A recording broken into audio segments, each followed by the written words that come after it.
lápis e borracha na mão. E hoje, pessoal, a gente vai desenhar o Luffy. Não que é o Luffy Mini, é o Mini Luffy. Pois é, pessoal, vamos desenhar ele aqui passo a passo. Trouxe para vocês aqui pra gente fazer. Vou mostrar para você agora como a gente vai fazer o esboço dele de uma forma muito simples e fácil, beleza, pessoal? Você que já me acompanha, não deixa de ativar o sininho para não perder mais nenhum vídeo aqui no canal, porque o YouTube às vezes não recomenda os vídeos para os inscritos aqui, sabia disso? Mas se você agora é um novo inscrito, né? Se você já se inscreveu aqui, eu fico feliz. Se você ainda não se inscreveu, se inscreve, porque aqui eu vou trazer sempre vídeos de desenho para você. E você pode pedir o seu desenho aqui na descrição, tá? Na descrição não, nos comentários, beleza?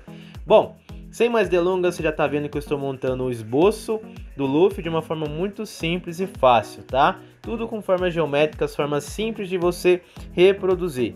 Quero que você preste bem atenção em todo esse vídeo para você conseguir fazer aí perfeito o seu desenho, beleza? Bom, vou deixar você desenhar aí agora, segue o passo a passo, sem pressa, não desista, tá?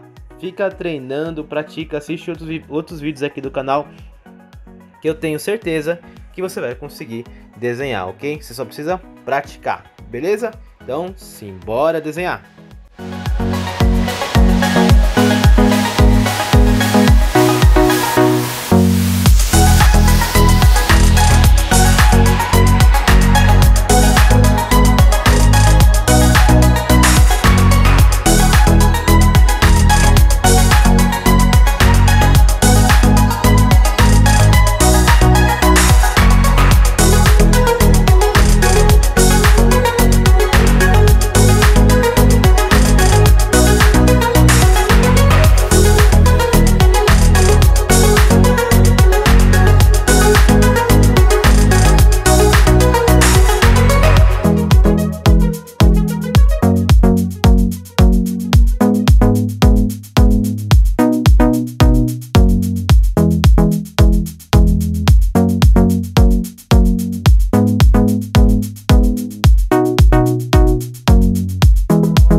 Tá aí, pessoal, desenho finalizado. E aí, conseguiu fazer? Se você conseguiu, comenta aqui embaixo, quero muito saber. E me envia lá no meu Instagram, eric.arts, o seu desenho, beleza, pessoal?